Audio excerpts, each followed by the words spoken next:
Voltron Network. What's up, guys, and welcome to the DC vs. Marvel podcast, where we talk about the latest DC and Marvel movie news. My name is Uz, and I'm your regular DC fanboy. And once again, in the red corner, representing Marvel Comics is, Marvel Comics or MCU, or I don't know. Yeah, on the Marvel side of it, yeah. On the Marvel side of it is my boy Eds. How you doing, bro? I am beautiful. How are you doing? Good. I'm good. Yeah, good. Had a few issues this weekend with things that are outside DC and Marvel for once. But otherwise fine. So a little bit under the weather, but we should be able to push through there today, man. So getting a little bit jealous of people because everybody's like I've got a couple of friends abroad, like in US and stuff like that, who've already seen Eternals and things, and it's just like You haven't seen Eternals yet? no, no, still gotta wait, still gotta wait, man. So have you seen it now? Yeah. Have you seen it? Or so went to see it Friday. so that's the thing, man. So I'm still waiting. So that's the thing. It's gonna be so long, right? That I actually gonna link up with our mutual friend Salim, like on the what was it on the 16th, which is like, what date is it today? It's the 6th or 7th, right? Why are you waiting so long? It's like the global release was Friday. Yeah, well, that's the thing. I just don't have time to do anything right now. This is like the absolute worst time of year for me because everybody loves Christmas, man. But it's like for a dentist or a surgeon, it is the absolute worst time of year, right? Because everybody's like, I don't want to be in pain or have problems over these 2 days, literally 2 days, like a weekend, right? I don't want to be in pain over this 2 days. So you literally have to, if you multiply that by 300 odd patients, which is how many active we have at any one time, it is like, we need to finish this. So, you're going in Saturdays, you're writing up reports all day, every day. And it's just like, I decided this year for the first time in years that I'm going to stop the second week of December, and I'm taking 2 weeks off. Thank God. Come on, man. You have to have I'm about to say, prioritize. Just tell people to go to the liquor store and buy some gin or something. Just help them through. Yeah. Well, that's the thing. That is the thing. So I've just decided I'm taking time off this time, and I am not. It's like I'm gonna work 100 miles per hour up until that point, and then that's it. Don't contact me. Don't message me. Don't do nothing unless it's an absolute emergency. And then I'll be back again in the new year. So that's what I'm looking for at the moment, man. So that leaves me free for SpiderMan and Matrix. Yes. and all these other kind of entertaining things there, basically. There you go, guys. Everyone out there watching, leave your dentist alone. Just do what I do. Just take your tooth out yourself. Just rip it out. Oh wow. Okay. Just scream for a couple of hours, drink yourself into a coma, and it's all good. That's some advice, I guess. It's some kind of advice, man. So yeah, but I did, however, manage to go and see Dune, and also listen to about 3 hours of the audiobook so far. So that was interesting. We'll come to that a little bit later, because because of the fact that it hasn't seen Eternals, I'll do a brief non-spoiler. Yeah. It's a shame because stuff I want to get into. But to be honest, I probably will end up watching it over the next week or so, and then go and link Salim, like the week after or whatever. So I don't know, just keep that watch it multiple for the moment. You want to watch it multiple times? I don't know. I don't think you're gonna want it. I don't think so.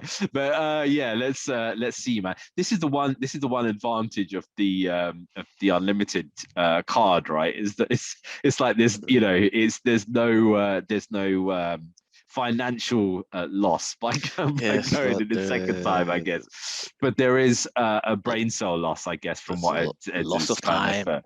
Lots of time. That's Lots a of weight time. On your soul.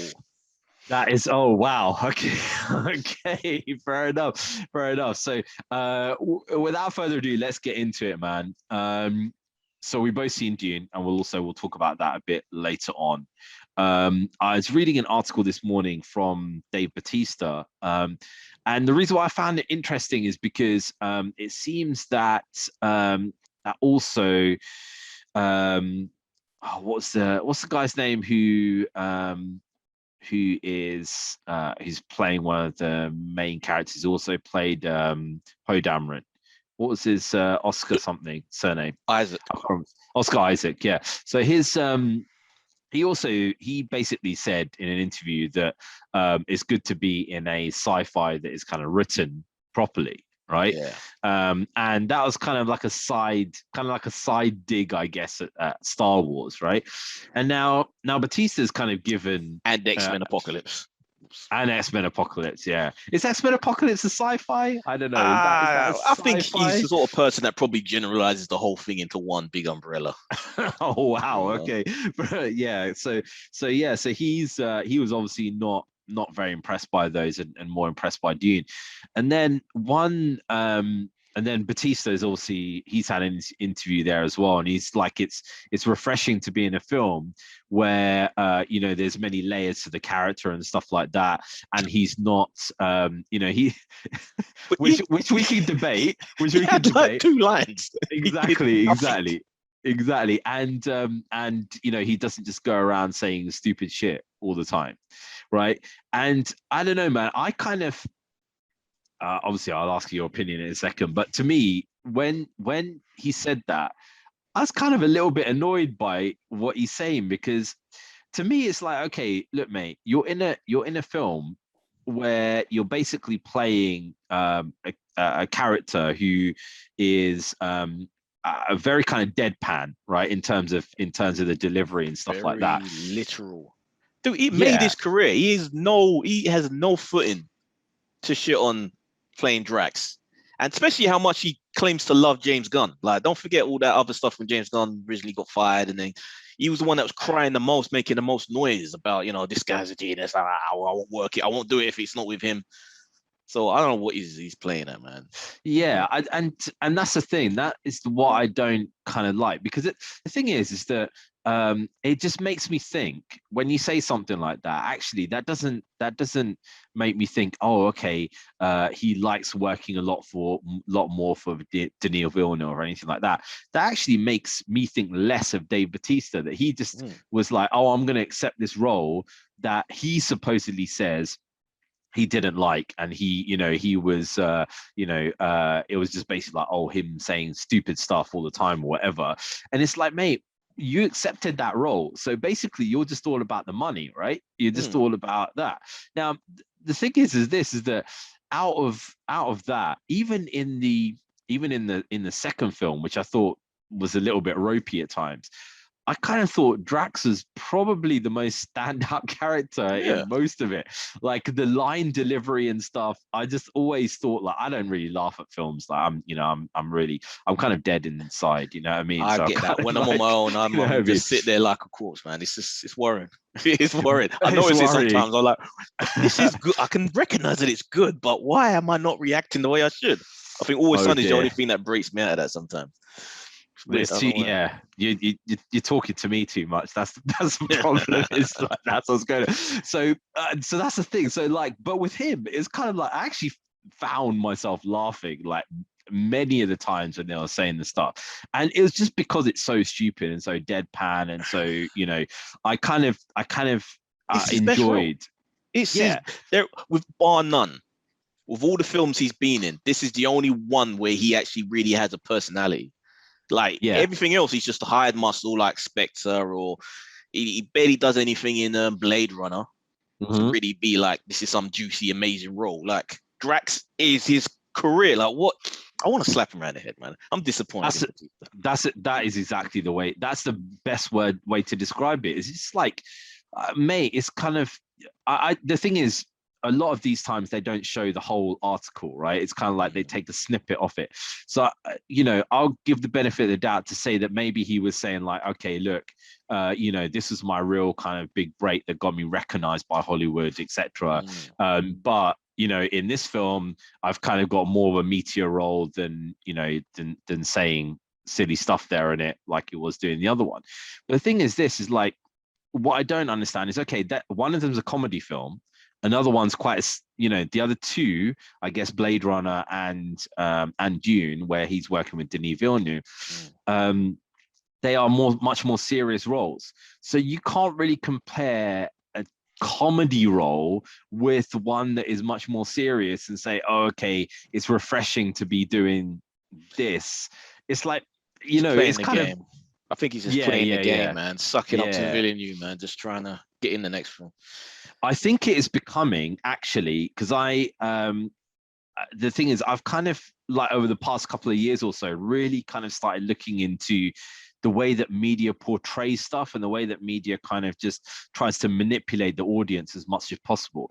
And the one thing I've noticed over the past year or so is media has been the biggest cheerleaders for the MCU for the past like 10 years or so. And then kind of over the past year or so, there seems to be a kind of change where they're really just like going against it and kind of just like being like they never were fans of it, if you know what I mean. The inevitable backlash. When it becomes cool to pile on something, then everybody does it. But look at what's Chris Pratt. He's become like one of the most hated. That's what didn't Anne Hathaway go through that like a couple of years ago, and now it's Chris Pratt's turn. Everyone hates Chris Pratt now. Anything he says and does. It happened the other day when he was talking about how he's so grateful to have this healthy kid. From his new wife. And because his last kid was kind of sick with his last wife, everyone just decides that that's like, oh, how dare you? And that's the next big controversy. It's like just reading into his words like way too much. Adding their own narrative. Yeah, so that's the thing. That's why I just like, I just kind of think like, even though I got to admit, he does have some sort of haunted monkey paw, I swear, because all these roles, he's Garfield now, isn't he? As well as being Mario, and he's still got the Jurassic Park stuff, still got the Galaxy. Yeah, and potentially SpiderMan as well. That's the most choice. Voice acting as well. Just like, so he's going to be SpiderMan as well. So he's that monkey paw. That monkey, but then what was so the consequences that everybody piles on him, right? Exactly. But he gets all these roles. Exactly. Okay. That's not really a monkey paw, then, is it? He's kind of like it's just like it's just like a minor consequence for him. He's obviously clearly not bothered at all whatsoever. You know what I mean? So, so that is the thing. The only thing that kind of always I find a little bit weird about these people who get married to daughters of famous actors, right? Is that sometimes I look at these people and I kind of see the features of the actor in that person. I hate that. Yeah. Right.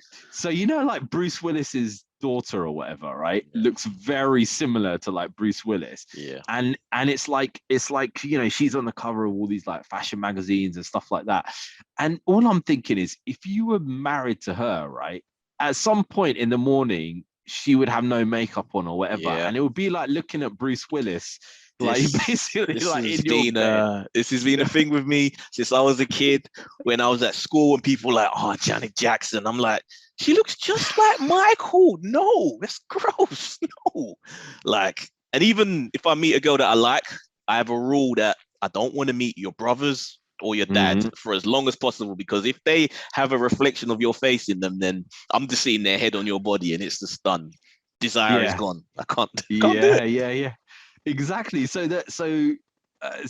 he's married to Schwarzenegger's daughter, and she does look, from certain angles, she does look a lot like Arnie, right? And it's kind of like, oh, dude, seriously, at some point it's gonna be like, that's just wrong to me. That is the monkey paw, I think. At some point she's gonna turn into Arnold, and then it's gonna and that's it, man. And then but But yeah, that's the thing anyway. So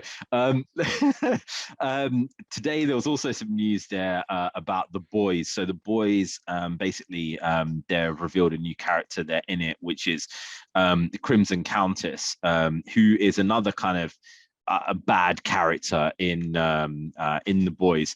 Crimson Countess is basically has powers that she can like microwave people from kind of inside. Ooh. So she's meant to be a parody of Scarlet Witch, which is the reason why I think they've brought her in, because of WandaVision and all that. They're trying to tag off it kind of thing. Well, she's got to be the one that's been popping all those heads then, isn't it? Yeah, so that's the thing. She basically can microwave people from the inside, pretty much. And yeah, the only in the comic books, there's Billy kind of finds this ingenious way of kind of defeating her. But the one thing that is that I'm worried about, and it's weird that I have to think like this nowadays, right? But the one thing that I'm worried about is that we had Stormfront, who is like the baddie last time, right? And now we got Crimson Countess, who's going to be the kind of baddie, albeit we've also got Soldier Boy as well. He's going to be kind of like the bad person in this there as well. And I'm kind of thinking that somebody's going to complain, like you keep making women the bad people in this or something. I just kind of just think it outside that possibility. Someone always looks for something to moan about. But I guess it depends on how bad the what's his face that's leading Voight, what he gets up to in the season as well, because he's like the ultimate final boss, isn't he? Yeah. Also, yeah. And the other thing is like how, you know, I'm just wondering how many seasons this mission is going to go on for, because right now there's no, it's very difficult to see like where are they in the books, right? Like because they're chopping all over the place. Like literally, like the Stormfront mission is in like volume 4. And they're chopping back to 2, and it's very difficult to follow where they're going. So for as long as it's Amazon's biggest show, let's keep on going, man. Let's keep churning them out. Yeah, I think maybe until maybe season 1 or 2 of Lord of the Rings comes out, and you know they're worried. Like, how did you see Jeff Bezos? Right, he basically turned up at that COP26 or whatever it was, and he's like, yeah, you know, we've got to stop destroying the planet, and I went into space and I saw the Earth and I saw how vulnerable it is. And I'm thinking, bruv, you're spending billions on this bloody on this massive show that God knows how much CO2 that thing is belting out on a daily basis, right? You know, you got cars, like literally cars and trucks just delivering packages like on a daily basis. And planes. They got planes as well. It's like, and planes. Him alone. It's just absolute biggest joker, man, biggest joker. So let's flip back to Marvel there for a moment. And one of the big bits of news that Eternals has apparently been banned in Middle Eastern countries, and supposedly, not been confirmed, but supposedly because they asked Disney to cut out some scenes, and Disney said, no, we're not going to do that. Yeah, I think even Angelina Jolie's commented on all of this, so it seems like that is the reason, because of the gay kiss. Literally, that's literally all it is. It's literally just a 2-second kiss. Is there a scene in this there as well? Is there some kind of like sex scene as well in this, or is it just again, it just like the kiss, it's literally two people staring at each other and they're horizontal and it lasts for 2 seconds and it really doesn't add anything. I'm a champion of sexy, like put them in every movie. This was like, it just kind of seemed awkward. It just didn't seem, again, seemed kind of pointless. I thought they made a bigger deal out of it than what ended up being on screen. Yeah. So did you see, you saw Nomadland, right? Yeah. So there's a scene in Nomadland where just awkward for no reason whatsoever. Frances McDormand, the main character, basically just decides to swim naked in this, like, you know, kind of like pool and waterfall area, and this scene goes on for flipping a long bloody time, right? And it's just like literally like this, you know, late 50s woman just like swimming around naked. That whole movie is about freedom, finding freedom at the end of your life, that you can start again and just have be unfettered and live. I guess so, but then I kind of just think, how is that? That's not really adding to that film, like, at all. And I kind of guess with this there as well. If you're like an arty farty director, basically, you got to put stuff like this in, because that is the typical kind of thing that these directors put in. But you put a sex scene in a movie, usually there's still context for it. Like, it's still something is presented on screen. You know, like blue is the warmest color. That sex scene goes on way too long, but it's an important scene to have in. And that's me saying that it goes on too long, and that's mad.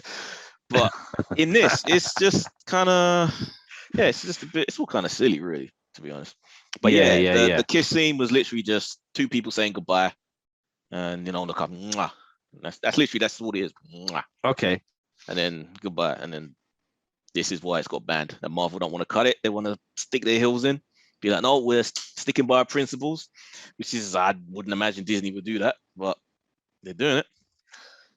Yeah, it's interesting. Maybe, I don't know whether they had some kind of deal with the director not to cut stuff out as well. That might have been another thing there as well, that, you know, to try and get somebody like that on to not interfere as much as possible, you know. Actually, no, we already know that it's not going to be shown in China, so they're not going to have to be faced with cutting it from there. So, yeah, interesting. But the China thing is what? Because of the director, yeah. Oh, because the director. Okay, that's interesting. Because I thought that might be because it maybe had some like you know, spiritual characters or something in there, or I don't know what, like, you know, ghosts or something like that. She's dead. Criticized China. Place she was born that she should have the right to, because she's from there, but. Yeah, so she kind of knows more about it, I guess, than other kind of places. So, do you want to give us a non-spoilery review of Eternals? I won't even give a full review because I want to discuss it properly with you and you seeing it. Yeah. My impressions of it is that it's. I think all the early reactions thought that it was just messy and it was too long, and that kind of is what it is. I left that cinema feeling like I don't know if I liked it or I didn't. Like, I felt confused at where my brain stood with this movie, because, like, there's definitely good moments in it, but as an overall package, it kind of left me kind of cold. It is kind of dull. It is a dull film. What do you feel it as a comparison to, say, for example, BVS? What's your, you know, because I've read a lot of this kind of stuff that basically it's the same kind of thing. Like, it looks great in certain areas, but some bits it doesn't quite make sense, and then other bits there are like, they looked at a scene and thought this has massive potential, but then it doesn't really go anywhere or whatever. I say it's different in the sense that BVS just made me angry because it was more logical issues I had problems with in that film. Just like things that just didn't make sense, or things that were just flat out stupid. This, it makes sense. Nothing's like, why did they do that? But it's just not really that exciting to watch. It's just very, do you think no desire to watch it again? Wow. Okay, so I'm probably not going to watch it twice. Right? I may have disliked. I'm trying to think whether I dislike this more than I think I like Captain Marvel more than I like this. Oh wow! Yeah. So Captain Marvel is very much paid by numbers. Yeah, but the thing is, it's not objectively a bad film. Like I said, it makes sense what happens, and I like the concept of, you know, these ancient beings coming to Earth thousands of years ago and in the background helping to shape mankind's journey without directly interfering. And they address all the stuff as why they didn't. As they showed in the trailers, but they kind of get into a bit more as to why they didn't get involved with the Thanos and all of that stuff. But yeah, like it's not a bad film objectively, but it's just not that exciting of a film. Maybe if it wasn't attached to Marvel and this was just its own little sci-fi thing, that would make it a stronger film if it was just its own thing. How does it compare to that Egypt, what was it called? what's it called, Gods and Monsters or something like that. Something I like with refuse to Gerard watch. Butler. And did he never watch Oh, that? that one. Yeah, I did watch that. I thought we were talking about the other one, the Ridley Scott one. I stayed away Oh, from the that. Ridley Scott one was Yeah. even worse. But yeah, No, how like does it that film is just stupid. That film, it's not a stupid film. Like okay. yeah, Gods and Monsters, that was just a stupid film. Yeah, this isn't Gods of Egypt. Gods of Egypt. That's Yeah, what it's that's called. it. Gods of See, Egypt. Yeah. this isn't. I wouldn't say this is stupid. Like it does have heartfelt moments between the characters. There are like interesting relationships between them, but it's just dull. I think that's the only thing I can just comment. It's just dull. Like it is. There are cool little action moments. There are cool character moments, and I like the little history. You've seen the original Highlander, the first Yeah. Highlander film. It plays out like that. This film does, where you have the modern day stuff, and then it kind of every 15 something minutes, it will flash back to some ancient part of history and some event that will affect what's kind of going on now. It does. It plays out like that, modern times, and it'll flash back to like Babylon, and then down and Sumerian stuff, and then back and forth, back and forth. And I kind of like that history. It should have just stuck with three characters rather than try and be this big. Yeah. Well, apparently there was meant to be 2 extra characters in it there as well. So it meant to go up to 12, main characters there as well. But one of them, which is a guy called Vampiro or something, which I've been reading about, and looks very similar to the Dark Knight. Oh, yeah.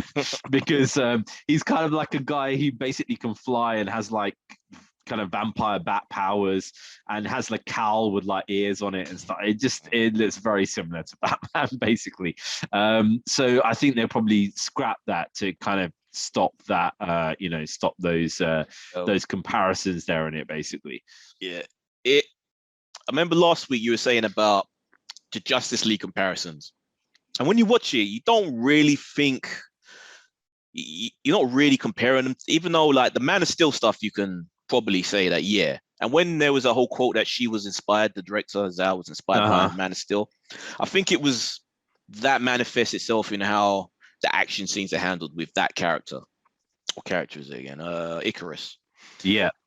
So I think the way that the action's done, wherever he's in combat with the deviants, these like monsters that are running around, you can see that. Okay, I could definitely see this being like if this was Cavill fighting against Zod. It has that style. Which he looks good. His stuff it comes out kind of pretty cool. But do you think that she's trying to? Obviously, I'm gonna have to see it now, and then we can discuss it there again properly. But basically, like, do you think she's trying to tell too deep a story without realizing what kind of has made these films popular and made these films that people want to see them? And kind of just looking at, she's taken a relatively simple story and tried to make it feel deeper than it really is, but it's not really that deep. I think what the depth really comes from the interaction of the characters, because there is like issues there with some of them in the way they kind of connect with each other in their past, because they've known each other thousands of years. So, there's love there, there's breakups, there's, so that's kind of where that deepness. Really so it kind of sounds to me like it comes to the same kind of issues that are, people were talking about with the start of the DC stuff, which if you don't have a real deep knowledge of, all the characters and stuff like that, you're kind of in trouble to start off with, because they're introducing all these characters at one time, and there hasn't been multiple movies involving, maybe 2 or 3 of them, and then you kind of get to know them. Definitely. And then they bring them all together. Yeah, if they just allowed, 3 characters, 4 maybe, to be the main focus, and just allow the other ones just to be, background. But the problem is they're trying to give everybody that emotional weight. Like Angelina Jolie's character, they're trying to give her moments. Granted, she doesn't do a massive amount still, but yeah, all the scenes that kind of distract from the actual important interesting stuff. How do you feel about? I mean, for me, when I look at things like this, I kind of think why are you bothering with these characters, right? Because I kind of think like I look at it and I'm I used to collect Marvel comics. I don't don't collect them anymore, but basically like in terms of in terms of the comic stuff, right? It's like Eternals are very fringe, and I kind of look at it and think, mate, you got the X-Men, you got Fantastic Four. Why even bothering? Just you've got these like, X-Men characters can go on for flipping ever. You've got so many of the, of them to bring in that, Yeah, the thing is, it's a swing and a miss because exactly the same thing could be said about Guardians, but that worked. That was successful. It was a fun film. It wasn't a massive, overly bloated cast, and it was pretty relatively simple, the story they were telling. But yeah, I guess you're gonna have a bit of a miss eventually. But I think the difficult thing with X-Men is that they have to introduce the concept of mutants. They can't just go straight to having all of these. There has to be a reason why these people are suddenly appearing around the world. So I think that's, if they're thinking smart, this whole thing with Doctor Strange and the multiverse would be how they figure out how to introduce all that. But as it stands right now, they kind of haven't really set that up. So I mean, they could have done that already and been like, the snap caused DNA mutation, and then like, one generation down the line, you're just going to end up with these, with. Problem is, you got to like explain people like Wolverine was supposed to be around over 100 years and that. So yeah, that's true. That is true. Yeah, you're right. That's put a spanner in the works there now, right? Yeah, and yeah, I guess. And Magneto from the Second World War and all that stuff. So it has to be a separate Earth that crosses over, that blends into ours. Oh yeah, with the multiverse basically, right? So explain all that. Yeah, maybe they. Yeah, I guess the but the problem is like that obviously has to occur in Doctor Strange as opposed to occurring in SpiderMan, which is kind of like Sony have kind of just tagged to their own kind of thing now, I guess, basically, right? So talking about that, sorry, I'll give it 3 stars because again, it's not bad, it's just dull. It's not bad, it's just dull. That should be on the poster. Is it one of those things? It's not bad, it's just dull. Not bad. Oh wow! Well, that's a review from that is a tagline and a half, man. So basically, is it one of those things that if we didn't have all that stuff there before, so I kind of like gauge it and I kind of think, okay, if we didn't have the Dark Knight trilogy, okay, then at that point would films there that are later on that kind of take on this dark kind of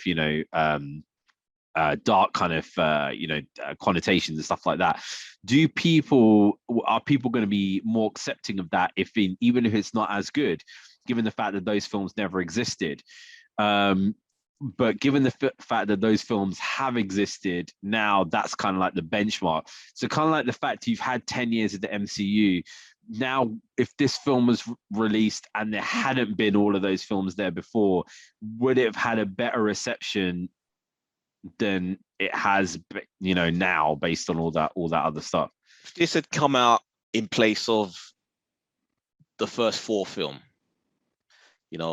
making it like the 3rd or 4th film, maybe this would be heralded as a classic in its own little. I guess we've been spoiled, even as an MCU fan. I guess we've been spoiled with those sort of films. So, but I applaud them for trying to do something a little different and, giving Zhao the space to kind of, or freedom to kind of do this. But like I said, it can't always be a home run. Yeah. So they're, Shang-Chi was pretty decent. Yeah, it's fun. Black Widow was. I had a lot of fun with Shang-Chi. It may end up being one of my favorites out of all the MCU, but I keep forgetting it happened this year. It's bizarre. It's weird. It's weird, isn't it? I mean, like, basically, like, I got my kids kind of into Shang-Chi now because we've, we foster and we got a baby and stuff like that, and he's got an English name, but his English name is very similar to Shang-Chi. So I've started calling him Shang-Chi, basically, right? and because he's just a little baby, like, Shang-Chi, you're right, little mate, like that, like, you know, he smiles and gets excited. So all the kids call him Shang-Chi now. Damn. So now it's like, and then my son's like, what is Shang-Chi? And I said, let me show you the trailer for Shang-Chi, right? And now they're like, oh, we want to watch Shang-Chi. I'm like, all right, fine. Just, I don't know, because I pre-ordered the Blu-ray, but I don't know when it's coming out. So hopefully it's coming on Disney Plus soon, and they can watch it on there. So one more thing that was disappointing: the Kumail Bollywood stuff. They built up this whole big dance sequence, whole Bollywood sequence. Oh dear. And I've watched a fair few Bollywood films in my time. This really was not up to the standards at all for what I've seen in some of those movies. Yeah, it's even just from the trailer, it was looking to me like the type of thing that people who don't watch Bollywood would think that this is a good Bollywood kind of dance sequence. He's not a good dancer at all. It's very slow. It's not really filmed in any particular, pretty way. Yeah, but I kind of noticed, like, it's interesting because, you know, there's a lot of these kind of YouTubers and stuff who like review these kind of things, and you know, they kind of skirt around this it's like angry kind of thing where, you know, they they don't like certain films because of representation and because of all this kind of stuff. And you know, I have certain views against stuff like that there as well. And sometimes people accuse them of, you know, being racist or whatever, and people then they're just like, no, we're not. We're just like, you know, we just don't like all this stuff being shoved down our throats, right? And there's this one guy he's called Nerdrotic or something, and basically, like, he's got massive like following on YouTube and stuff, part of this whole crew that basically cusses every single film known to man. Before it's even come out, it's a disaster, already predicted, so and so's being fired. Like, those idiots. Yeah. So I decided to watch this thing about a review on Eternals, right?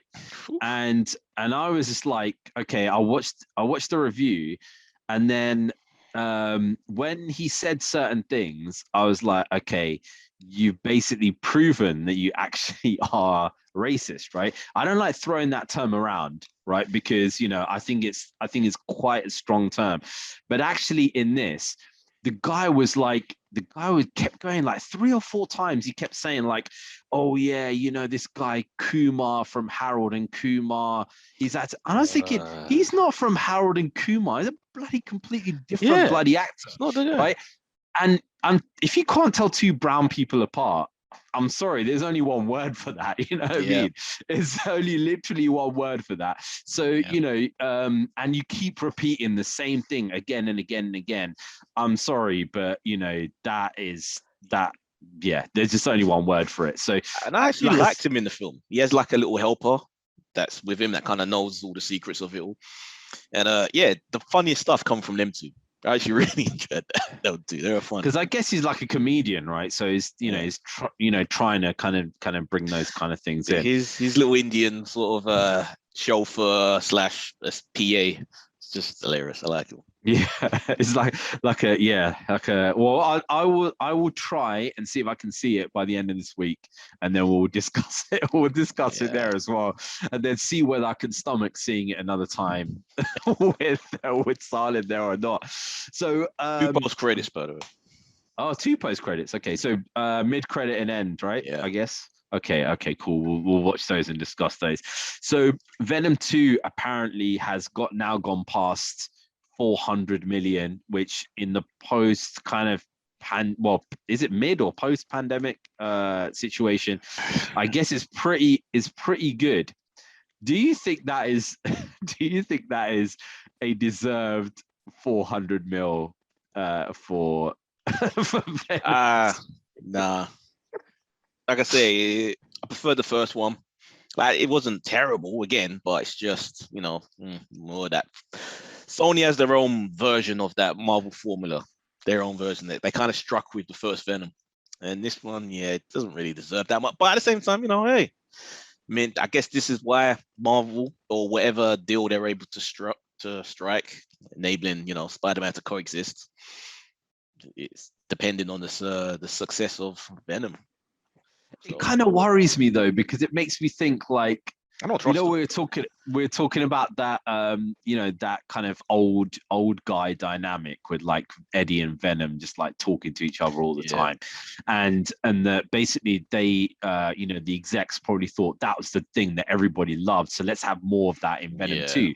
And now Venom 2 has made a crap load of money. They're gonna be like, see, I told you that's what everybody more of loved. them bickering, more of that, more of the comedy between the two of them.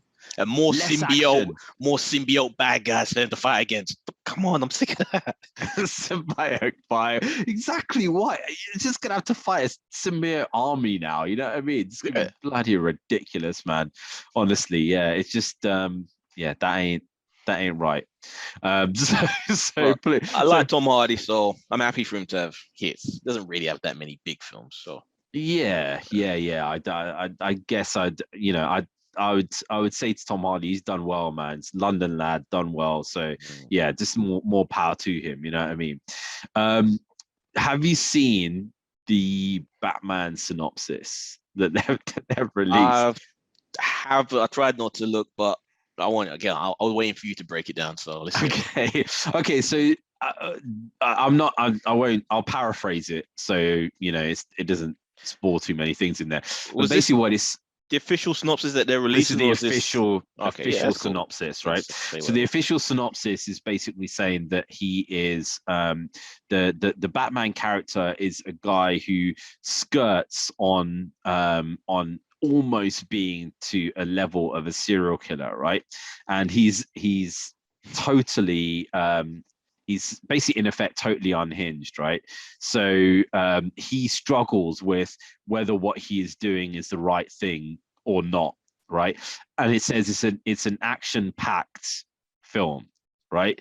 So basically, it sounds to me like it's just gonna have him just like beating the shit out of people all the time, and us just looking at it like, dude, I think you're going a little bit too far now on this guy. You know what I mean? Not gonna lie, that is the version of Batman I like the most. Some people like the detective version. Some just like the passive, bringing the bad guy, but no hurting people. But I like, not necessarily that he's going around killing people or anything, but I like a more brutal, angry Batman. That's why I love the I can't even remember the story now. The one where the dad becomes Batman instead. That's why I kind of love that story, because he's because he's the same way. He's just angry. He's driven by rage. And I like that. It makes sense to me. It makes sense that that's how he should be. Somebody put this on our Facebook page when I put this synopsis up, and was like, oh no, I'd much rather we get like an Arkham Batman character.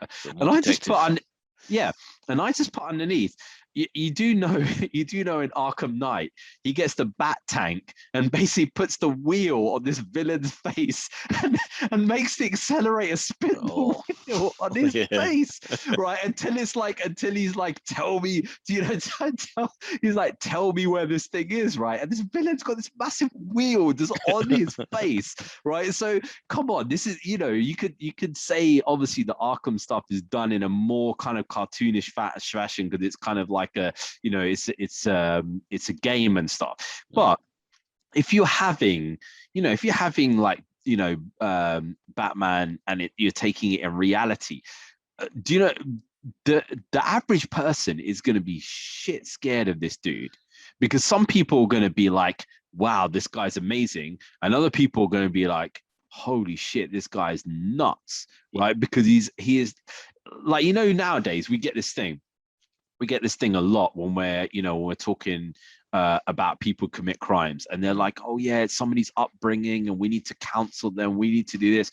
Can you imagine this vigilante going around and just like petty criminals just like beating the shit out of them? You know what I mean? The thing is, that's the point. That's why he dresses like a bat, to instill fear in the criminals, and he kind of has to, because that protects him. Because he's a man, he isn't Superman, he isn't all these other Wonder Woman. He hasn't got powers to protect him. So that's kind of what keeps him safe to a degree, is having that fear that people will run from him. So, rather than try and just go toe to toe with him. So many times.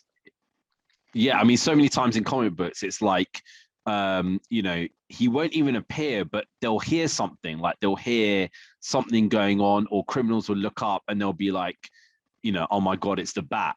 And then straight away, they're distracted because they're scared that this dude is there, right? So that, you're right, that is a lot of his kind of, that is a lot of his personality, that he is basically there to scare them, just to distract them, just enough to give him that 1 or 2 seconds extra to kind of do it, which is why it makes characters like Bane way more powerful, because basically then Bane is not scared, knows a lot about him, and turns up at Bruce Wayne's house because he knows that, Bruce Wayne is Batman. He's basically going to go and destroy Bruce Wayne, right? So it makes those characters way more powerful. And you could almost, I think, where did I read this somewhere? Someone was criticizing, I think it was about Eternals, going back to that, where they weren't happy about these stories focusing more on these godlike characters. That they think Marvel was at its strongest when it was more grounded with the Captain America and the Iron Man. That's why they were so successful, because people could relate to them. And on the DC side of things, they felt like the reason why Batman's their most successful mainstream character is because he's just a guy in a suit, and rather than these godlike characters that people get kind of just a bit, they can't really relate to. I think it's interesting. It's difficult sometimes to actually have these characters that are so overpowered. Yeah. Right. But then at the same time, you have to have them fighting other characters that are super overpowered there as well. And I kind of bring it back to like, you have grounded characters, but you've had very successful, TV programs, films, stuff like that, which have these massively overpowered characters, which seem to defeat everybody or whatever. For example, like in Lord of the Rings, you got Sauron, who basically just is humongous and has this sword that basically just swings it, and just like 30 people just like die. You know what I mean? And it's just like, wow, you gotta go and fight against this dude now. But you know what I mean? But he's overcome by the little hobbit. It's the regular character has to find a way to overcome this bigger opponent. So people like that story. Yeah, that's true. I mean, this is why I think characters like Superman are so difficult, because when you bring it to reality, right? If Superman actually did fight Zod in a city, man, that city would be utterly annihilated. Like so many people would die, like literally. Like some people be like, oh yeah, thanks Superman for saving. Other people be like, bloody hell, mate, how many people did he bloody kill? Should have just let him take over. It would have been less Exactly. Yeah, he would have terraformed it, let him have his little zone or whatever. You know what I mean? What's the problem, man? So yeah, definitely looking forward to that, man. 2022 is gonna be a crazy year, man. But one thing I'm not looking forward to, and I just wonder why this keeps coming up, is David Ayer has released even more pics of the Joker. Right now, one thing I always found odd is DC fans defending this, right? Because, okay, I look, if somebody has something to do with DC, I know there's us against them, and we're called the DC versus Marvel podcast, right? And we have an us against them kind of thing, but it's all kind of jokes, and it's not like I go home and have a voodoo doll of Ed's and just like sod that guy, man, you know what I mean, later on. But it's kind of like it's just kind of friendly and stuff. But a lot of people are just like, okay, we have to defend this portrayal of the Joker, and we have to defend David Ayer because he got slighted by WB and stuff like that. And I kind of look at it, I think, mate, what the hell is this Joker? There's not, I've had people like put photos up on our Facebook page and seen on other forums and stuff like that, like, oh, this is this Joker from this comic book and blah blah. And it's like you've literally taken one panel where he looks slightly similar to Jared Leto's Joker, but the actual character is completely different. This Joker is some whiny little bitch that is pining for Harley Quinn, right? Which is not in any of the books where he's like doing that, and it's like I have zero interest in seeing Jared Leto's Joker ever. Do you have any interest in seeing Jared Leto's Joker in any I didn't form? I didn't love his portrayal, but I am willing, if that version AS cut was to ever be released, I'd be happy to check it out. I'm definitely like curious about it. But what annoys me about him putting up more pictures is that didn't a couple of months ago he say that he was done doing this? Like, I said, I'm done. I'm not talking about this no more. No, I've done it to death. I just wanted to let you guys know that, the one release wasn't mine. And then a few weeks later, he just keeps on putting out pictures again and script pages, and just he said you weren't gonna do this no more. So just give up. If it's never gonna happen, then just stop. I think generally, okay, and I'm going to make a generalization here, that a lot of these actors and directors, apart from the guys who are like top tier level, right, they're not actually that well kind of read or that kind of knowledgeable about the way that people behave and business and psychology and all this kind of stuff. And I think really to survive, they do need to do a bit more of it. We're talking about Bautista at the start of the show. Bautista and Oscar Isaac now have contracts with Warner Brothers, right? Like multi-film contracts. So now they think, oh, it's perfectly acceptable for us to rip Disney because, like in a kind of little kind of way, because we've got our contract. It's like, mate, what happens when your contract finishes there? What are you going to do? Are they just going to carry it on, or are they going to move on to the next big actor that's suddenly going to come out, or whatever? And I kind of feel this with people like with Ray Fisher and like with David Ayer and stuff like that. Is like these guys don't have contracts to go to. Okay, at least Bautista and Oscar Isaac and stuff are at a different place. But when you have people who are not don't have a contract with someone else, and then are like, okay, yeah, the studio did this, they did that, whatever. Other studios can be like, he's going to say that about us after our next contract, right? So sod it. I'm not going to bother. And I think that's happened to David Ayer. I can't see anything really on the horizon for him that is coming through after Fast and the Furious pretty much got taken away from him and was, given to Justin Lin and all that kind of stuff. He's had films out recently. I think he's had at least two. He had some, he had some film, which is a really weird one with like what's it called, with Arnold Schwarzenegger and some other guys, and they're all like meant to be like mercenaries who basically were part of some kind of like anti-drug team or whatever. It's a bizarre, typical David Ayer film. It was very entertaining, but it was typical and Tax Collector as well, which didn't do very great. Yeah. I mean, it's just one of those things. Like you're gonna shoot yourself in the foot because you're not going to get distribution. You're not going to get people to say, oh, let's put money into this guy. You don't play the field, you know what I mean? So that's the kind of thing. I kind of think, unless you're at the level of somebody like Martin Scorsese, for example, you could say anything to anybody and they'll still give him, money and still give him a role, whatever. And say, yeah, you go ahead and make a 4-hour film. We don't give a shit. You know what I mean? He's not that. And Nolan and if Quentin Tarantino in 5 years' time, after say he decided not to do anything, in 5 years' time, he's like, right, I want to do a project now. There will literally be like Warner Brothers, Disney, Universal, all that, just Paramount, just jumping at him, saying like, make our film with us. You know what I mean? So he's not at that level. I kind of feel like I don't want to see that Joker, man.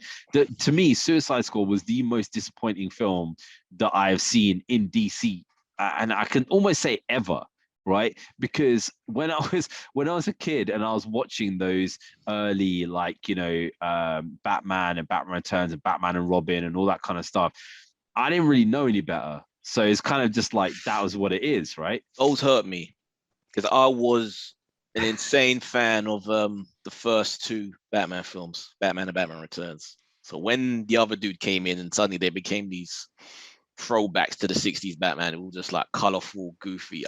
It hurt. Like, what is this? Batman, it painful. Just thinking about it now, I can feel it.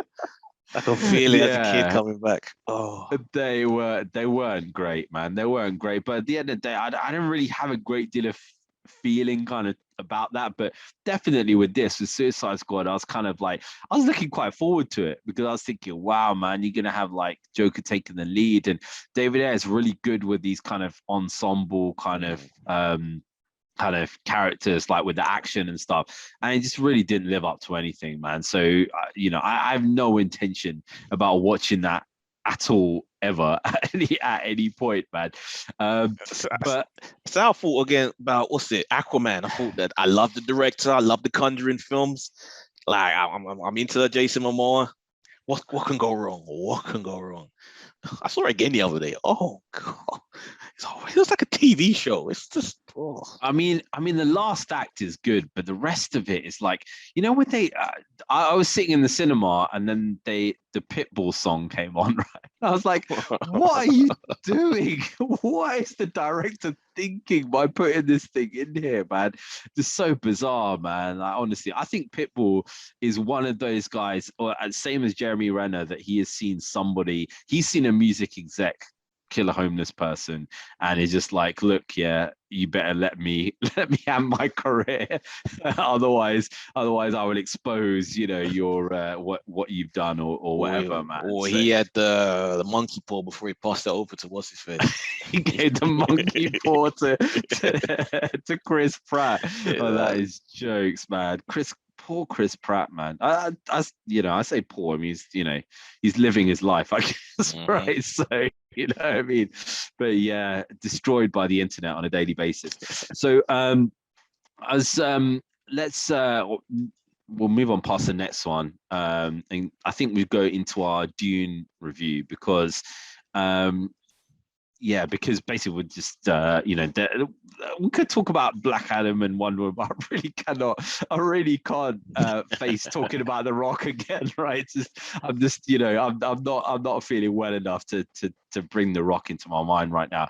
So yeah, the Dune, I actually got to see Dune last week, didn't see it on IMAX. But yeah, also been listening to the audio book there as well, which is 21 hours. That's crazy. This thing is literally 21 hours long. Now, also, the start of the audiobook is pretty much most of the start of the film. So I'm kind of thinking, where the hell is this other... You're going to see it very soon. There's a lot more of a scene. Like, there's this massive dinner scene that goes on for forever between all the key characters, and you kind of see the politics of that. And just a lot more exposition about, every single thing to do with so and also I've got the graphic novels on order, so I actually read the graphic novels online on a Comixology thing, and just ordered the graphic novels there as well, because I thought I've got to have that in the collection, man. So when do they come out? Are they like based on the similar style of the movies in terms of the representation of the text and the characters? Yeah, so the first one doesn't go all the way to the end of the first film. It's kind of like the first part, which is like about the family, about the house, right? Yeah. And then the second one is kind of more about the planet and the Fremen that live on the planet. And then I think even the design of everything, though, is it? The design of everything is the same, yeah. So the same ships, the same. It's interesting. Like, it's literally linked to the film, so it's kind of coming, from that angle, which I think is quite cool, man. I'm really kind of like, I was thinking I'll wait for all of them and then buy the hardback, but I like the art and I like the style of it, and I just think I'll definitely have those in the collection. So what did you think of Dune? I loved it. 5-star for me. I familiar with the story. I was I didn't like the original 80s movie. I say original. Wow. Came out, the Sting one. Yeah. I was not a fan of that. But I even like the sci-fi miniseries version that and Children of Doom. Oh. So I've been a fan of Doom for a long time. But yeah, this was just great. I loved it. Loved it. Loved it. Loved it. When I was a kid, my dad used to go on about Dune all the time. He used to have a row of books on his shelf. So basically, like I bought the house that my dad used to own, and the study room, which has now just become like just all the kids' crap is in there, basically. Like just he had shelves upon shelves. He probably had 1,000 books, right? Just shelves upon shelves. And one of these shelves was literally like there was like 10, 12 Dune books like in a row, like every single kind of not all good thing about it. Not yeah, I don't know. And he would always talk to me like about Dune and say like, you know, Dune, maybe they're gonna make this Dune film at some point, and you know, like he was always talking about it. And now it's like, for me, it's kind of like when The Dark Knight came out, which obviously I loved the, you know, the 89 Batman and stuff like that. But when the Dark Knight came out, that was kind of like, right, they've actually really made a really good film about a character that I love. Yeah, done it right. And for Dune, I was talking to my dad, and thing is this, yeah, I said, Dad, look, do not go watch this film from, okay, everybody close your ears for 2 seconds, from a dodgy copy from the market in Turkey, right? Because in Turkey, right, literally what happens is that as soon as the film comes out, it is literally on HD quality within like 2 seconds, right? Because they obviously know somebody in the cinema. It's all digital now. They rip it. It ends up in a market in the middle of bloody nowhere, like where they live. And my dad he's got a 42-inch. I think it's an LCD. I don't think it's an LED even. Ooh. It's an LCD, right? And he's got like a nice sound system and stuff. But I said, Dad, don't watch it on that. Yeah, just wait. You're literally coming in like 2 weeks, and I will take you. But my dad has already seen it, and he's like, oh, it's the best film. It's the best film. And I'm like, Dad, no. He fell for the bootleg. Heartbreaking. I'm like, Dad, no, like this, you've been waiting for this for like 40 years or whatever, right? Before I was even, you know. You want to contribute to the filmmakers, man. Thank them by going to see on the big screen. And I got a message from my sister yesterday saying, are you going to take Dad to Dune? Because I don't think I could stomach a 3-hour film. I'm like, yep, I'm more than happy to go watch that again. I have no problem whatsoever in going watching that there. So I also thought that I loved it. The thing is, sometimes I read reviews or I listen to reviews on the radio and stuff like that, and it's like people saying, oh, it's too long, there's some the kind of ropey bits and stuff in it, and I was going in with my mindset of like, it's too long. There's a little bit of like, they were saying like, oh, there's bits where there's not a great deal going on and stuff like that. So I'm kind of sitting there thinking, okay, there's going to be some long bits where we're sitting down waiting and nothing's happening. And throughout the entire film, I was thinking, okay, where's this bit where nothing's happening? Yeah, it just felt like there was always something going on. Yeah. Whether it was the story, even just the visuals of it just excited me, just to sit and watch these insane ships just kind of landing on these landscapes. It was beautiful, beautiful. Even when they've got this like massive wormhole thing, I was just thinking, just focus on that for another couple of minutes. I want to see exactly the way this thing looks and stuff like that. It's just absolutely like amazing the way that it is. I love some of the things about it that I thought was cool, was just the way that I don't know if you remember, it's quite a while back, there was this advert about joining the army, and there's always these army adverts on TV, right? And basically there's this guy who is there's somewhere in Africa, and this guy is basically like cussing the crap out of to this soldier, and the soldier is like standing there, and this guy is berating him, right, pointing at his chest, stuff like that. And then you see the guy, and he takes sunglasses off, the soldier, and then the guy starts calming down. Oh yeah, it's from the POV of having the glasses on, and it's like having eye contact. Yeah, yes, basically, yeah. Can you remember that? I remember that. It's years ago, right? But the whole point in that was that basically that when they see the your eyes, it's kind of like, okay, in this culture you have to see somebody's eyes, and it's basically like that, right? So so with this, I found it really quite interesting that they inputted that in this. So some people perceive as like an insult when Javier Bardem's character comes and he spits on the floor, right? Because it's like, what the hell, you're spitting in front of the Duke, man, what's the matter with you? Don't you show any respect? But for them, that's ultimate respect, because it's like you're showing them, water, I'm giving precious. You my water, right? Admittedly, they don't go that deep into it. They could have gone a lot more into the whole how precious water is, but yeah, they do. It's insinuated. You can get that. And the thing is this. Obviously, I haven't listened to the whole audio book and stuff there as well. Yeah, and like I have read the new graphic novel and stuff, and obviously the new one is coming out after that there as well. But the one thing that I kind of found interesting about this entire thing was that there are so many elements of films that you look at that have come later afterwards. They've obviously taken their influence from this like crazy. So obviously Star Wars taking massive influence from this there as well. And there's one part in the scene there where they're talking about they go to this ancient kind of area, and it was basically like a massive drilling platform, and this drilling platform was designed to get water from like from the inner parts of Arrakis to try and terraform it, right?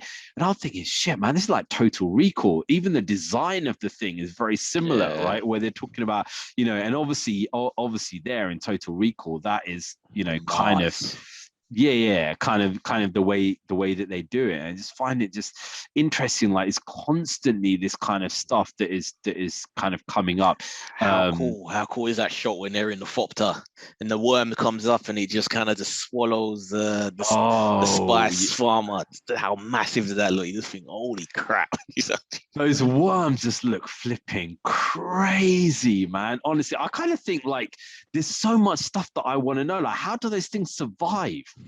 I mean, how does that thing get enough energy to live? Like, like an elephant spends all its day just like grazing, and it's like that big. Something that massive must be eating, I don't know what. Right? Maybe it's eating spice or something. I don't know, man. Well, I'm not going to say anything, but worms are very important to this story going forward. I'll say that much. So, and also I think I like the way that they've kind of modernized it in the way to say like spice is essential for transport, right? So in effect, that kind of makes it more. It's like oil. Yeah, it's like one of the things there that I kind of look at and I kind of think to myself, okay, this is potentially going to be an issue. I think this is going to get banned in the Middle East. I'm not even joking. I was thinking, hasn't it already come out over there though?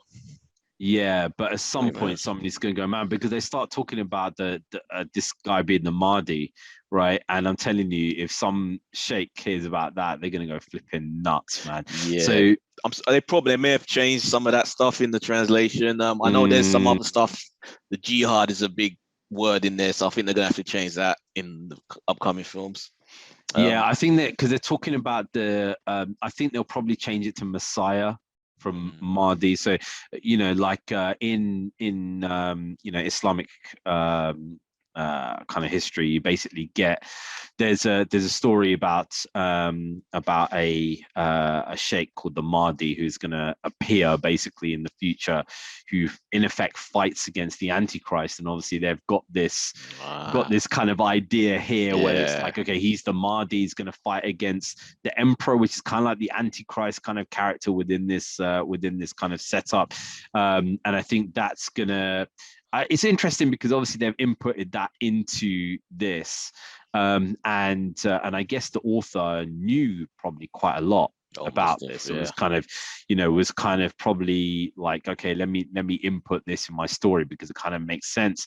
There's a lot of kind of bits there where you've got them like, drinking coffee and stuff which originated in Yemen. So it's kind of like these desert people doing stuff like that.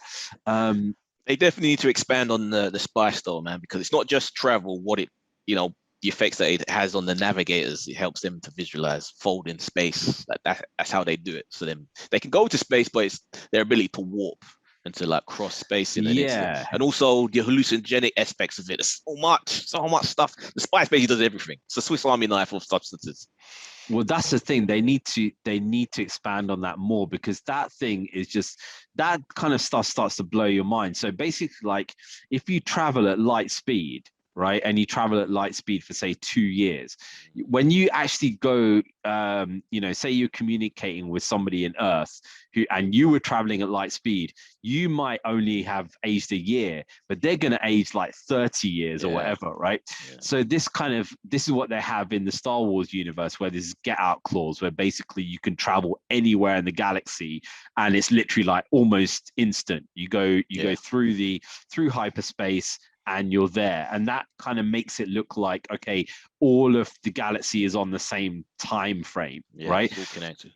With this, they're going to have to kind of do the same thing, because otherwise it's like, okay, they've been on this planet for 80 years. Who gives a stuff, man? That's like 1 light year, you know what I mean? That doesn't matter, you know what I mean, to anybody else.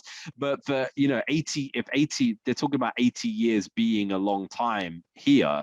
80 years has to be 80 years. And they're talking about the known universe, not the galaxy, literally the entire universe. It is crazy, man.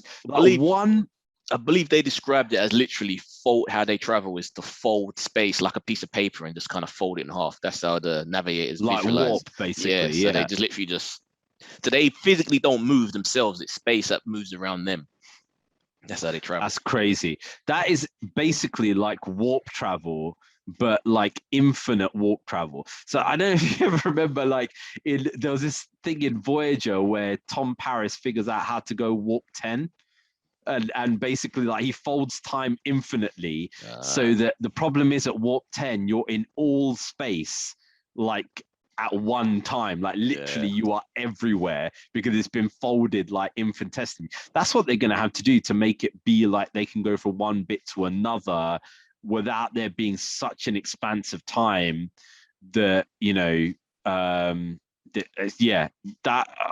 it just blows my mind to even think about it. So I kind of don't want to really, and just look at the absolute how majestic it was. Now, one of the reasons why I have to see it again is because I made a mistake, because I was wearing my bloody driving glasses while I was doing it, right? And my driving glasses, which are the ones that I've got on now, if you see, they got a blue tint on them. They're polarizing. Right, so they're meant to be like, when you're driving, it decreases fatigue, but also when I look at this screen, it takes the blue tint off. So when I was watching the film, a few times I was like, what? Oh God, no! Why? I need my other glasses, right? So sometimes I was like, these guys' eyes look really blue, right? And I was like, wait a second. Even more blue without these. So you were really getting the impact of like the spice. Because that's what the spice does, and makes their eyes blue. Yeah. I was like, the eyes are blue, but then the blue, like sometimes the sky was like blue, and sometimes it was like dusty, kind of browny gray kind of stuff. And when it was more bluish, it wasn't showing as much because it looks yellowish through my glasses. So the more, it was, I don't know, it was just, I'll definitely have to see it again to make sure that I'm, that I'm not doing that. But that's not a bad thing. I would have more than happily go see it again. So now that they've officially greenlit the sequel, which will start shooting next year, but they've also got the TV show as well, the HBO Max show, the Benny Gesserit, that's gonna focus on those sisters, the witches.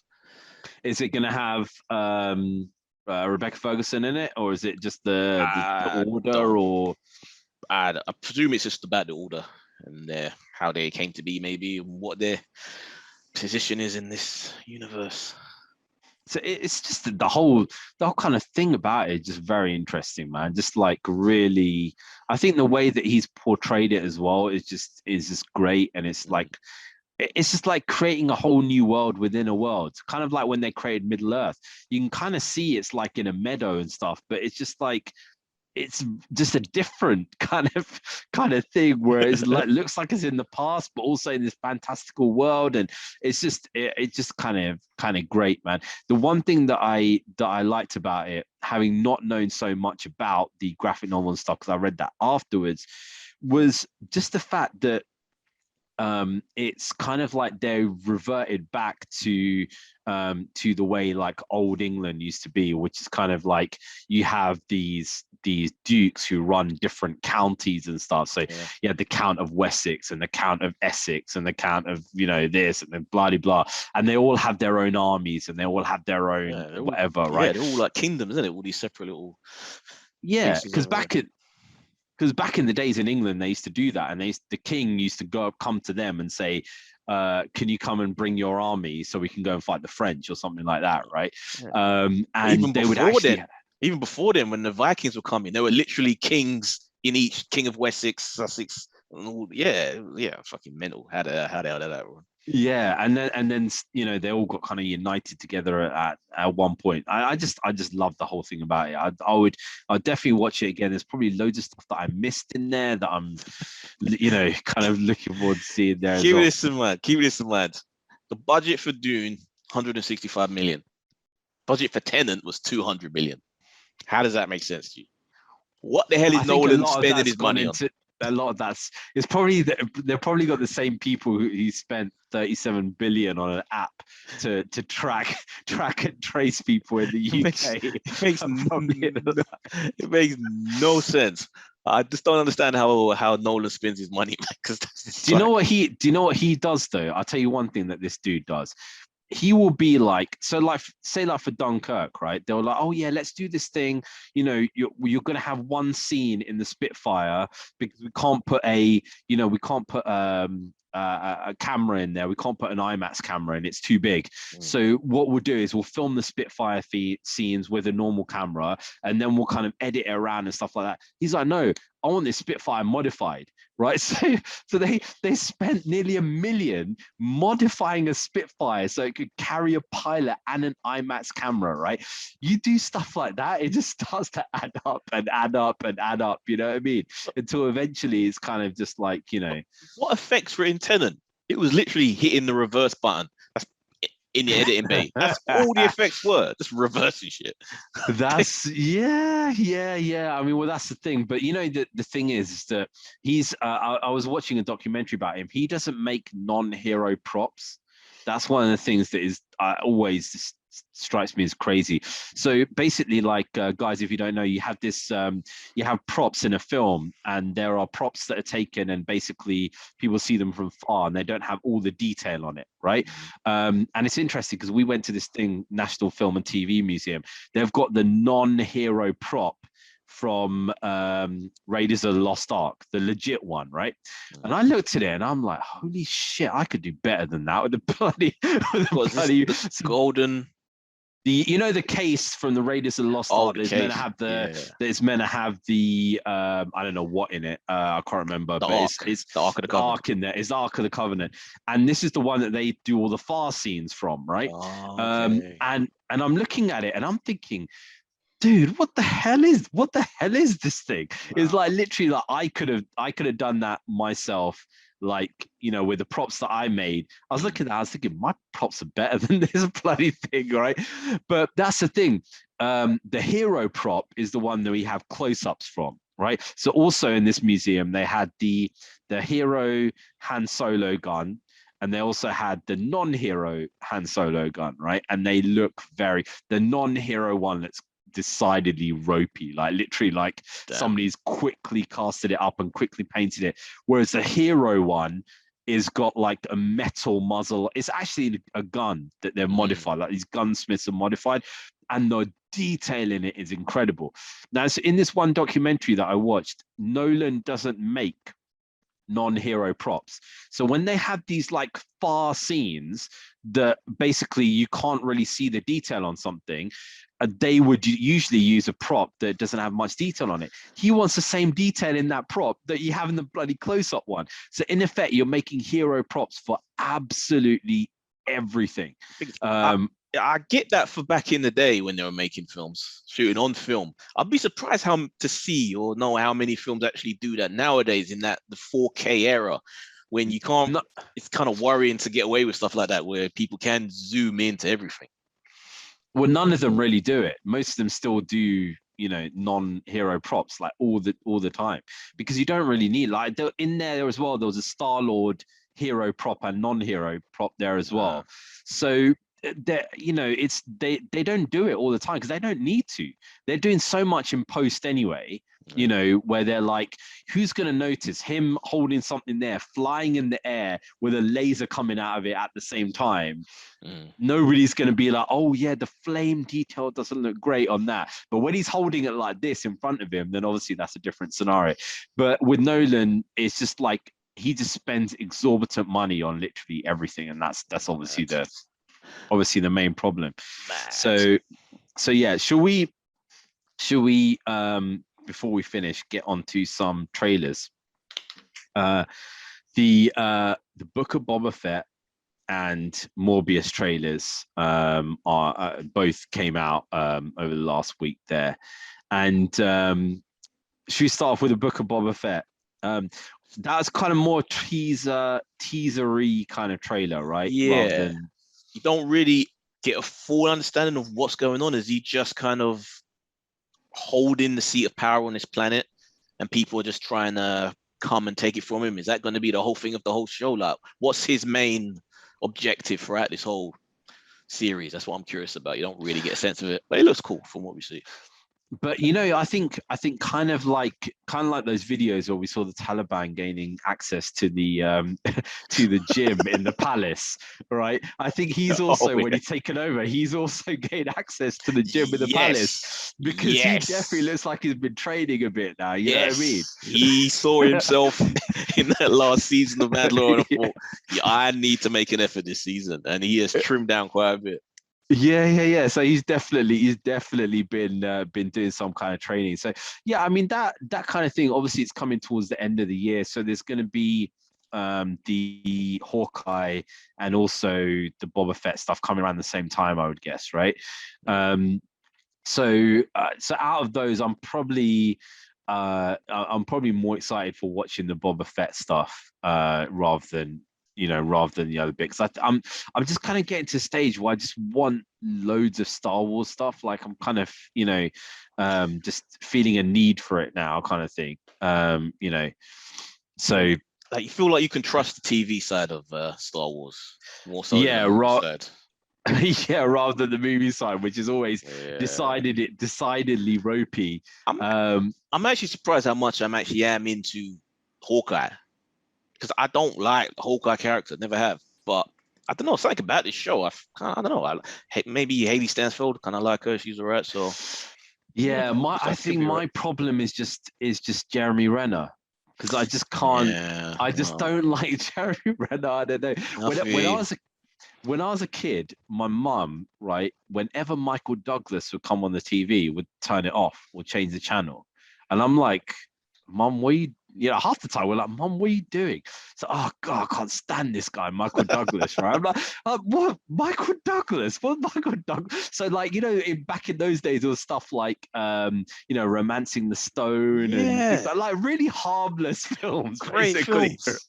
Right, and I was like, what's Michael Douglas done to you, Mum? Till this day, my mum cannot watch any film with Michael Douglas in it. I have no idea why. Weird. Jeremy Renner is my Michael Douglas, right? Now, basically, if Jeremy Renner and Michael Douglas were joined together in Ant-Man and Hawkeye together film, you wouldn't find me or my mum in the room at the same time.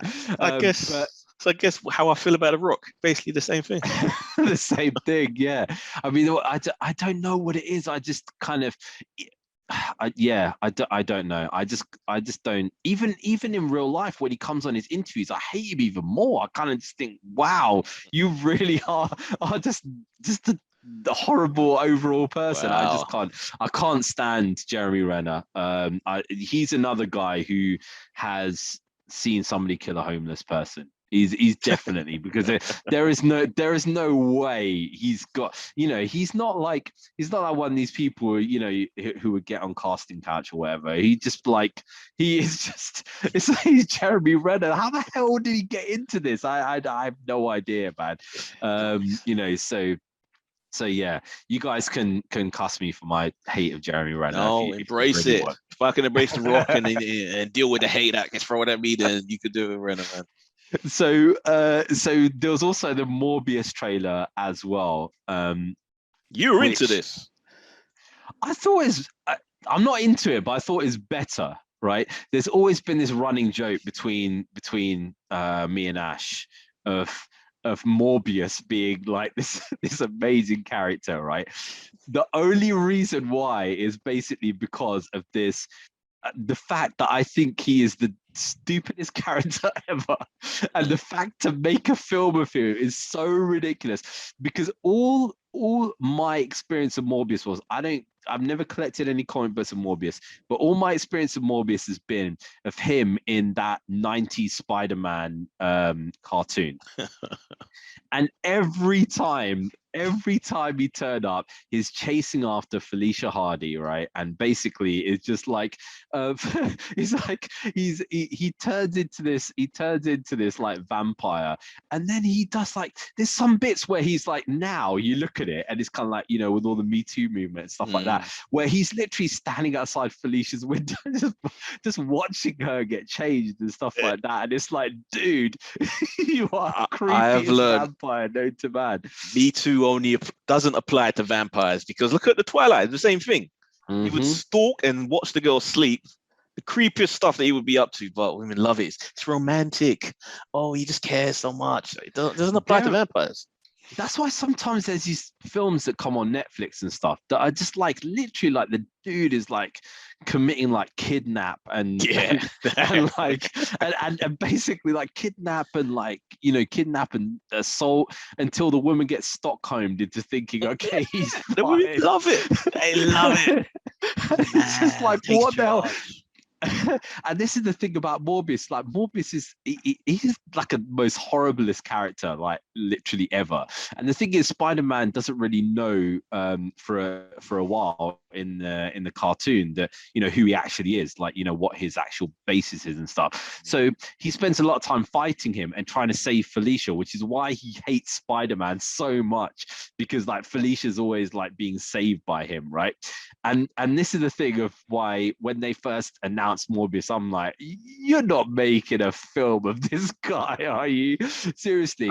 And in watching this trailer, one thing that kind of worried me was the fact that it looks like they're going for that template of like, he's a tragic character who is like an anti-hero who is a little bit villainous, but actually not.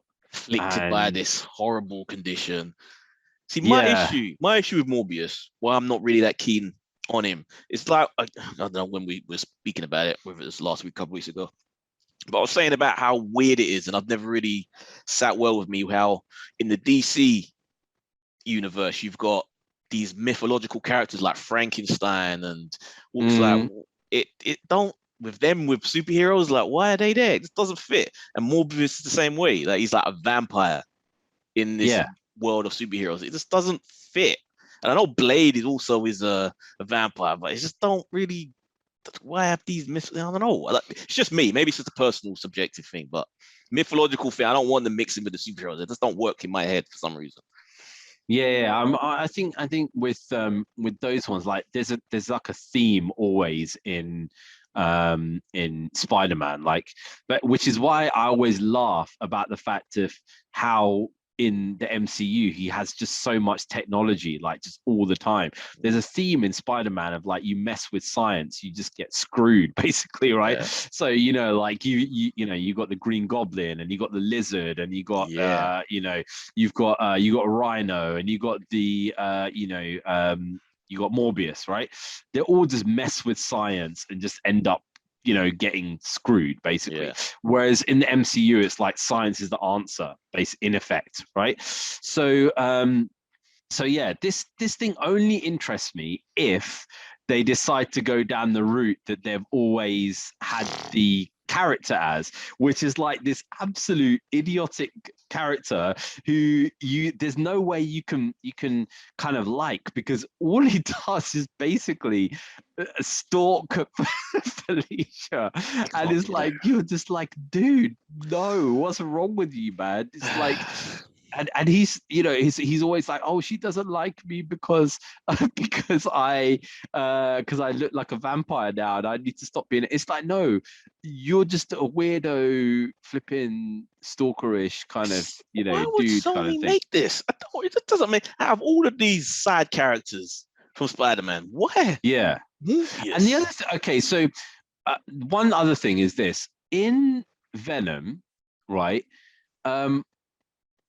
Venom was kind of a character who they don't, the symbiote. So I was just thinking back to Venom 2, not so much Venom 1, but in Venom 2, there's not really a reveal of the Venom character that the general public know that is Venom. Yes. Why was Morbius make that joke?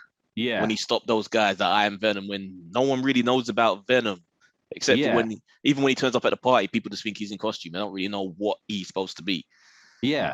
So that they're like, cool costume rather than that's Venom. Yeah. And it's the same kind of thing. Like, I remember the policeman says to Tom Hardy's character, like, oh, we you had that weird thing going on in your apartment and all these guys died and blah, blah. It's like, so really in that universe, they don't quite know Venom. They know that symbiotes kind of exist, but it's like, do they label that? At no point, from what I can remember, that they label Carnage as Carnage and say this is Carnage, right? No. Or this is Venom. Oh, look, Venom's coming. No, they don't know. The police are there. The police are there, but they don't at any point go like, oh, it's another symbiote. They're like, oh, they're shocked by the fact that, you would expect in that universe that the first thing that they would do once they know that these symbiotes exist is let's make some way to fight against these symbiotes in the city where this thing actually happened, right? Let's make a counter task force against them. Yeah. But in effect, they don't really know who it is. No. So him going like, oh, I'm Venom, is like, how the fuck do you know who Venom is? Exactly. He shouldn't, and that just shows the inconsistency that there isn't that overlord, even at Sony, kind of keeping an eye on all their little properties to consistently make things make sense film to film. Yeah. But the sad thing though, Eds, is that when you watch that film, he's gonna say, "Oh, I'm Venom," and there's gonna be people gonna be laughing their heads off in the cinema because they're gonna think that is the coolest line in this whole thing, and it's just gonna be like, "Oh God, no!" Why? Should this have been a Black Cat movie or a Sandman movie? That's the thing, man. It's like I think the problem they always have with Black Cat is there's always that confusion of like, if they bring out Black Cat, somebody's gonna be like, oh, is this Catwoman? Is blah blah. But that's why you release Silver Sable first and then bring back Black Cat into it. But then at the same time, the thing is, like, I always worry about Sony because I kind of think they're like, oh yeah, we want to create our Spider-Man universe. Well, create your initial Spider-Man stories first, then worry about your flipping universe later on. You know what I mean? Like, I don't know, man. I have no trust in them whatsoever. And just the fact that, there's so many people doing speculation of like, okay, Venom, at the end of Venom, how does he know Spider-Man? Well, basically they're part of the multiverse, and maybe like there's this kind of symbiote kind of knowledge and stuff like that. And obviously they were like, we fought against Tobey Maguire's Spider-Man, so obviously we know about it, blah blah. But knowing Sony, I don't think they're going to put that level of explanation there. I think it's just going to be like, oh yeah, we've seen you before, and they're just going to the audience is going to be made to accept the fact that Venom knows who Spider-Man is for no reason. Typical kind of Sony kind of behavior. So Sony Logic, yeah. Sony, Sony is like one of these things where it's like, you know, you go there and say, for example, you're like this top of the world actor like Jennifer Lawrence was at the time, and then you go to Sony and it's like, where the hell are you after that? Yeah. Right, you go and do a few things with Sony and it's like, oh dear, they just killed your career, and the only thing that could happen now is the fact that, you know, you're married to the director, you know, one of the big directors that you could actually get in. It's kind of it kind of sucks. So guys, that brings us to the end of our discussions on DC and Marvel. We've had lots of stuff on the Facebook page, guys. Thanks to everybody who's liking the page there, sharing the stuff there on it. I'm going to try and be way more active on there to get all of our information out there again, to you know, get your guys' views on stuff there as well. And we want to see more Marvel fans on there, man. It's just like, I love my DC crew, man, but there is like a lot of DC fans on there, and not many Marvel. So it's kind of like, if we put a negative Marvel story on it, it blows up, and yeah, if we put a positive Marvel one, there's like, you know, maybe one comment on it. Like, basically that is it. So guys, we need to more be Marvel on more forums than just DC forums. You gotta get to the Marvel. I'm on Marvel ones there as well, but the Marvel ones are just like, this is the one thing about Marvel fans. I'll give it to them. They are loyal as anything, right? But literally, just like, you'll go on a Marvel forum, say for example, like Marvel Discussion India, which is a ridiculously popular Marvel forum, like massive. It's got like the what's it called, Marvel Discussion India. It's got like 2.5 million people on it. It's like crazy amount of people. But all that happens. So I was looking at Eternals, right? And basically, so I'm looking up there, and they're like, people just saying, "Oh, I saw Eternals. Definitely a 10 out of 10 film. Amazing Marvel, blah, blah, blah, whatever." Just again and again. "Oh, amazing, 10 out of 10, 5 out of 5, whatever." Man. They're the same with wrestling. They are different. They are so loyal and dedicated. Once they kind of target something that they want to be a fan of, then they will just, it's to the death. They live for it. It's the same thing. Like, you know, they have like the Marvel, you know, cinematic universe forums and all stuff like that. Just overwhelmingly, massively positive about everything to do with Marvel. So it's kind of like, it's very difficult for me to gauge stuff. Whereas the DC ones are more like, some people hate everything. saying, some people hating everything. Some people say like, "Oh, I love and only love Zack Snyder stuff." Other people like, somebody actually shared something on our website from one of the on our Facebook page from one of the other DC pages, something called DC Watchtower, which is and he thought that he'd get like loads of, you know, good comments and stuff about it, saying, "Oh, guys, we need to boycott the Batman and bring back the Snyderverse and stuff like that." Yeah, you mentioned that. Yeah, that was lovely. And I'm just like, I was like, dude, what the hell is wrong with you? Like, literally, people just piled on. Like, what the hell is wrong with you? Right? It's just, this is the kind of stuff that you will never get anybody on a Marvel forum saying anything like, "Boycott this Marvel so that we can see more Eternals," or "Boycott this so you can see more of that." You will never get any of it. So you're basically saying Marvel fans are what all humans should aspire to be. Truly emotionally completely balanced. Deluded, basically. Completely deluded. Perfectly balanced, kind-hearted people. Yes, I agree with you, Uz. You're right. We are. Basically just robots that follow the follow the government, just like every single thing that they say. If Kevin Feige was elected president, guys, if you want the the public to follow exactly what you want, elect Kevin Feige your president. Literally everybody everyone would be, all the countries would be in sync. That's like the MCU. Everyone would be playing their role in sync with each other. Oh wow, that is like the Matrix. I don't even. That is literally, that's absolute dystopia if I ever did see, man. So anyway, guys, if you want to catch that, you can find all of our stuff on DCVS Marvel Podcast on Facebook. All of our things, they're on there. I've started started making some videos there. I need to ask Ed's the login again for Voltron Network. I kind of had to put it on my DC vs. Marvel podcast Facebook page, so I need to mirror that onto the Voltron Network there as well. Yeah. I'm putting out some graphic novel stuff, some collection stuff, some reviews, all that kind of stuff that is coming there as well. And we'll try, if there's a point where me and Eds are watching the same films and stuff, I guess SpiderMan potentially there in the future, that we'll try and get video reviews up there as well, after seeing it, so we can get those on there. So you can check that out. You can find DCVS Marvel podcast on all podcast platforms there as well, and check those things out. Also, once again, you can check out Ed's on Talking at the Movies and all podcasting platforms, and also on YouTube, where this will also be on YouTube on the Voltron Network. Go look it up.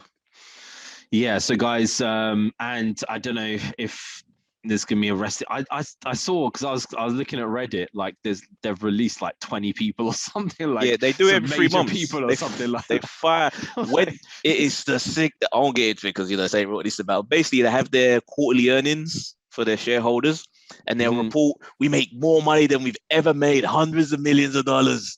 We're gonna fire 10, 20 people right after they admit that they made more money, and they'll say budget cuts when they fire all these people. Wow.